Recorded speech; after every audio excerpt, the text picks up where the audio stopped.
Hello. Today I'm taking a look at a Malbec from Argentina. This is Bodega Lagarde's Primeras Vinas. This is the 2019 vintage of this. And specifically, this is the Primeras Vinas Malbec from Lujan de Cuyo. I make that point because they have other Primeras Vinas Malbecs from other vineyards. Bodega Lagarde is a relatively historic estate founded in 1897, and I think sometimes we do New World wines a disservice by describing them as being New World. The idea of this range is to showcase vineyards with wonderfully mature vines, and so some of the vines that produce this particular wine were planted in 1906. There are relatively mature winemaking industries in South America, Argentina in case in point. Bodega Lagarde was purchased in 1969 by the Pescarmona family, and today, 3 generations on, 2 members of the family, Sofia and Lucila, are in charge of production at the estate. Over the period of their own ownership, particularly in the 80s and 90s, the family have invested to ensure that the winery here has all the equipment that it needs to be completely up to date. There's an old winery, but in it you'll find sort of gleaming stainless steel tanks and all the most modern winemaking equipment. They have the capacity to produce somewhere in the region of 2 million litres of wine a year. On top of that, they also have a sparkling wine production facility with a capacity to produce about 10,000 bottles a year. The company prides itself in having been experimental. They believe they were one of the first companies to plant and produce their own Viognier in South America, for instance. The same is true of Moscato Bianco. So the Primeras Vinas wines are made from fruit from old vines. This particular one comprises vines in 2 vineyards. The major Drummond vineyard, which I believe is where the fruit from the vines planted in 1906 comes from. This is a 32 hectare estate at an altitude of 850 metres above sea level, giving it some really good cooling altitude there. And this is where the company has its main winery and its headquarters. The other vineyard that we're looking at here is the Perdriel vineyard, and the vines here were planted in the 1930s. It's a smaller vineyard, just 15 hectares, but it's at a higher altitude. It's almost at 1,000 metres above sea level, just 20 off that at 980 metres. The vines here are low terraced. There's high density planting, and there is surface irrigation, but just the most rudimentary form, in that there are channels within the vineyard that supply water. Fermentation for the wine takes place in stainless steel tanks. There is a 3-day cold pre-fermentation soak once the fruit's been crushed and destemmed.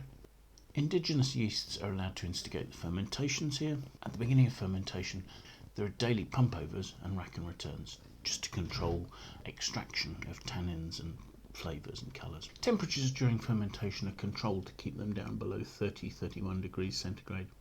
And maceration in total is allowed to go on for 20 to 25 days. Aging, the wine ages in 100% French oak. I don't have any notes as to what proportion of that is new, but that aging goes on for 16 to 18 months.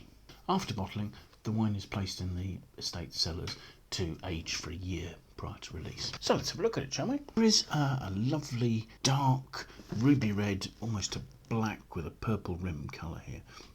However, the depth is not amazing actually. I can see through to the stem quite happily there. On the label the wine says it's 13.5% alcohol. I believe it may actually be 13.8. I've seen that number there on an analysis. But thus it's legal to mark that at 13.5. In fact, it wouldn't be legal to put it at 13.8 because you may only put strengths on a wine, certainly in the UK, that are either full percentages or half percentages. Swirling the wine, it's 13.5%. Another reason why I think that might be slightly higher than that is the fact that it's clinging to the glass very readily and it's forming some quite large tears on the side of the glass. So that would suggest higher alcohol because it's going to be a dry wine. There is a rich, dark, meaty aroma. Behind that there's red plum fruit. There's a nice freshness to that, but yet a good ripe intensity. There are these meaty notes, the reductive sort of notes. There are touches of cedriness.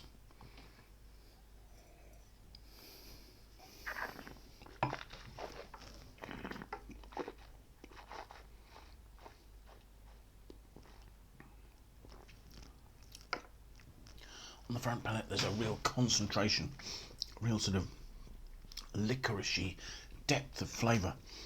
There are also slight peppery spice notes. But the fruit is lifted beautifully by some really, really fresh acidity. Alcohol at just over 13% is giving roundness to the mid palate. It may be slightly blocking the acidity from giving the wine a good long finish. The tannins are present, they're a little bit drying on the mid palate, but there is a chocolatey smooth nature to them as well. On the finish, you've got that lovely concentrated licoriciness with maybe touch of sort of loganberry, boysenberry, dark fruit, slightly juicy at the very end. The wine's medium to full-bodied. It's relatively well structured, although some of the structure is reasonably supple. I suspect it probably needs 2 or 3 years in bottle to age. I would imagine that it would age for another 5 or 6 after that. But I think once the wine's lost its initial sort of slightly drying, graphitey, tannic grip, it will be much, much more approachable. And I don't think that you'd really have much need to age this much beyond 5 or 6 years. So thank you very much for watching. I hope you found this of interest. This was Bodega Lagarde's Primeras Vinas Malbec from Lujan de Cuyo. I hope you've enjoyed the tasting. If you have, do please press the like button below. If you have any views or comments and you'd like to share those, we'd love to hear them from you. That would be fantastic. If you want to sign up and follow us on YouTube, that would also be fantastic. We'd love your support. But most importantly, I do hope you'll make the time to join us for another tasting in a very near future. Thank you very much. Bye for now.